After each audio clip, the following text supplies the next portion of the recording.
J'aurais voulu reprendre juste un bout du culte de jeudi. Parce que ça m'a touché. C'était comme disait Pasteur Dario, c'était une mini-conférence. Il y a eu plusieurs intros, une prédication. Et j'avais noté ce passage. Et je crois que c'est Pasteur Dario qui en avait parlé. J'avais bien aimé ce sujet en 2 Pierre 1, 4. Où il était dit, 2 Pierre 1, 4, que vous deveniez participants. Que vous deveniez participants. Et c'était le mot, il s'était arrêté sur le mot participant. Et j'avais noté, Dieu nous dit de participer. Alors que nous, on a envie de rentrer dans une productivité ou une production. Dieu nous dit non, attends, participe. Participe. Ne fais pas, ne monte pas une usine, ne fais pas une manufacture, non, ne fais pas un magasin, viens, marche avec moi. Et c'est cette notion-là moi, qui m'a tourné un petit peu dans la tête ces derniers temps. C'est nous, on a envie de proposer à Dieu. Mais Dieu dit, si tu te tais, je pourrais produire de la parole de ces pierres qui sont là. Dire, mon évangile peut même être annoncé à travers des objets inertes, non vivants. Ok, dans le contexte où c'est dit, c'est un peu particulier, mais là, ce que je veux vous transmettre, c'est que nous, on a envie de produire des choses, alors que Dieu dit non, mais viens avec moi. Viens avec moi et vois. Alors, ok, ne fais pas que suivre les yeux fermés, mais viens. Parce que, en fait, quand on peut produire sans relation avec Dieu. Et on peut même produire des choses chrétiennes sans relation avec Dieu. D'ailleurs, le monde le fait très bien. Bon, c'est de moins en moins bien. Hein. Mais la bonté, la gentillesse, la générosité, le pardon, l'amour. Alors, c'est toujours un petit peu biaisé, ces notions-là. Et comme je vous disais, maintenant, le monde, c'est de moins en moins ça, la gentillesse. Parce qu'on voit la courtoisie, la politesse. Il y en a de moins en moins, parce que en fait, automatiquement, petit à petit, on voit la source de cette production. Et ce n'est pas Dieu. Alors que Dieu nous dit, mais en tant que chrétien, oui, recherchez ces choses-là à la limite. Mais pas sans moi. Ça n'a aucun intérêt. Parce que je pourrais en faire autant avec des pierres. Avec des pierres, je peux produire de la bonté, si vous voulez. Je peux produire de la gentillesse, de l'amour. Je suis Dieu, je peux tout faire. Qu'est-ce que vous voulez m'apporter? Ce que je veux pour vous, c'est une relation. Dieu est un Dieu de relation. Dès le départ, on voit ça hein, dans le Jardin d'Éden, il y avait cette relation. C'est pas, contrairement à certains enseignent ça ou pensent ça en disant, voilà, Dieu il est lointain.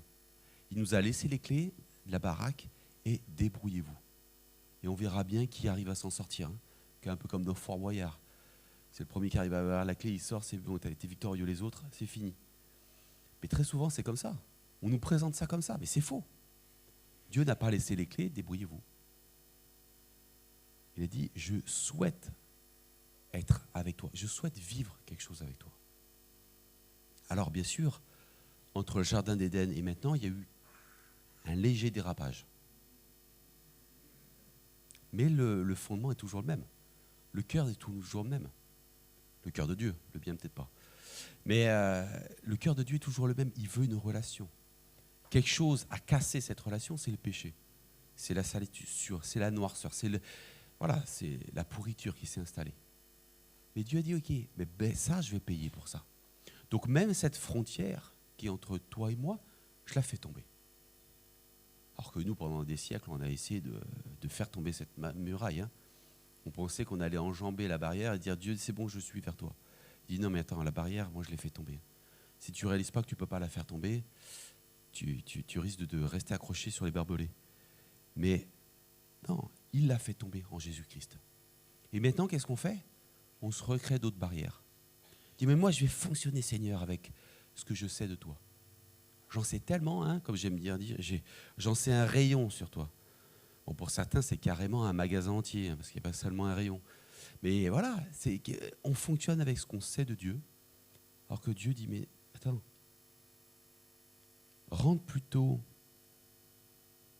ne rentre pas dans un fonctionnement d'une vie chrétienne, rentre dans la vie chrétienne. Et c'est un peu différent, et c'est très subtil. Hein. C'est très subtil, ça ne se discerne pas comme ça. C'est dans nos vies, c'est beaucoup plus dur à discerner qu'on ne le pense.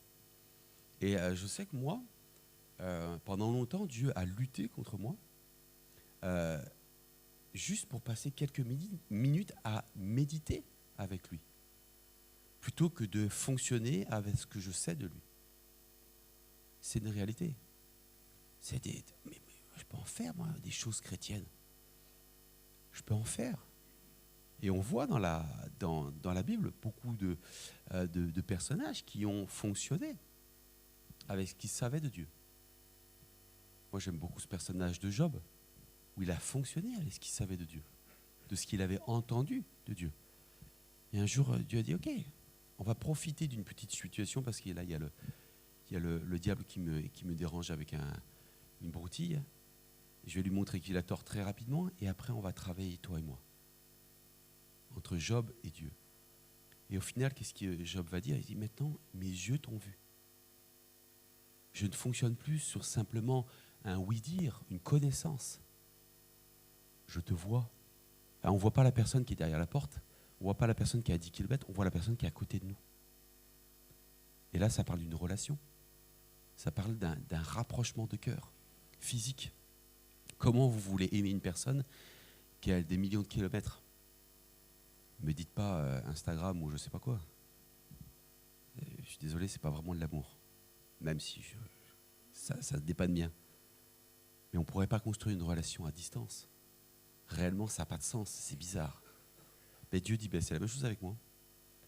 Il n'y a pas de relation s'il y a une distance. Tu peux fonctionner dans ce que je te demande, mais tu ne peux pas vivre une relation si je ne suis pas à côté de toi. Et je m'étais arrêté sur ce passage, parce que justement, qui dit relation, des fois je dis, mais moi comment dire? Je vais vous lire le passage. En Hébreu, ah oui, je me disais, c'est pas bon. Pas le bon passage. Hébreu 12.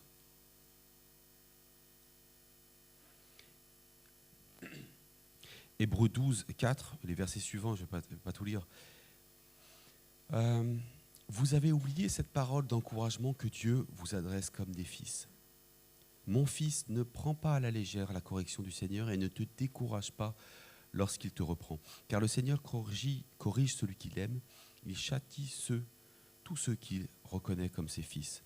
Supportez vos souffrances, elles servent à vous corriger. C'est en fils que Dieu vous traite. Quel est le fils que son père ne corrige pas? Si vous êtes dispensé de correction, qui est le lot de tous les fils, alors vous êtes des enfants illégitimes et non des fils. Et ça continue comme ça, hein, ça fait un parallèle avec les pères terrestres. Et dans la relation, parfois, ce qui peut se passer, c'est que c'est plus facile de fonctionner que je vais dire un mot qui n'existe pas, mais que de relationner avec quelqu'un. Et c'est vrai.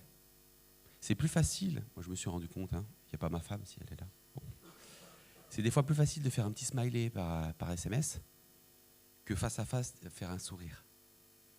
C'est vrai. Non, elle a étonné. Non mais je ne sais pas si je suis le seul. Hein. Mais à distance, des fois c'est plus facile. Et nous, des fois avec Dieu, c'est un peu la même chose. On préfère prendre la distance parce que les choses du quotidien avec Dieu, ça coince. Dieu dit, non mais si je te corrige, c'est parce que je t'aime. Ouais, mais tu m'as dit, Seigneur, que tu m'aimais comme j'étais. Non, il m'aime comme je suis, mais il n'aime pas ce que je suis. Je ne sais pas si vous avez compris. Il m'aime comme je suis, où j'en suis, mais il n'aime pas forcément ce que je suis. Et parce qu'il m'aime, il a envie de me transformer. Parce qu'il m'aime, il a envie de me changer à sa ressemblance. Excusez-moi. Et moi, je vais répondre, mais alors, ça veut dire que tu ne m'aimes pas vraiment?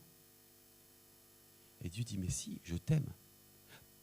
Et la sécurité que l'on a, c'est je t'aime pas parce que tu es comme ça, ou parce que tu fonctionnerais comme ça. Je t'aime parce que je t'ai choisi et parce que j'ai choisi de t'aimer. Et ça change tout. Et c'est là où il y a une fiabilité dans la relation avec Dieu. C'est qu'en fait, on peut être apaisé de se dire, mais je ne suis pas aimé parce que j'arrive à faire certaines choses, parce que je suis aimable, parce que je suis méritant, parce que je suis mieux que l'autre, beaucoup mieux que tous ces gens-là. Non, absolument pas. Parce que déjà, je me leurre, sûrement. Mais je suis aimé parce qu'il a décidé de m'aimer. Et ça change tout. Dans ma relation, qu'est-ce que c'est apaisant de me dire, heureusement que je ne suis pas aimé pour ce que je suis, pas vraiment. Parce que sinon, ce serait un drame. Un jour, ce serait, super, Dieu m'aime, et le lendemain, oh là là, c'est pas possible, il est contre moi. Non, il n'est jamais contre moi. Par contre, il utilise des fois des situations, des circonstances contre moi pour m'amener à lui, pour être transformé, pour ouvrir les yeux, pour comprendre certaines choses. Et c'est ce que je voulais vous partager ce matin, c'est-à-dire, comme on l'a entendu jeudi, participant et non produisant. On n'est pas là pour être productif, on est là pour participer. Et oui, certains vont dire, mais ça veut dire qu'on ne doit pas produire. Si, mais on va produire, mais en participant. Dans la participation, on produit et on ne s'en rend pas compte. On avance sans s'en rendre compte. On produit sans s'en rendre compte. Parce que notre objectif, ce n'est pas de construire quelque chose, c'est de vivre avec quelqu'un. Soyez bénis.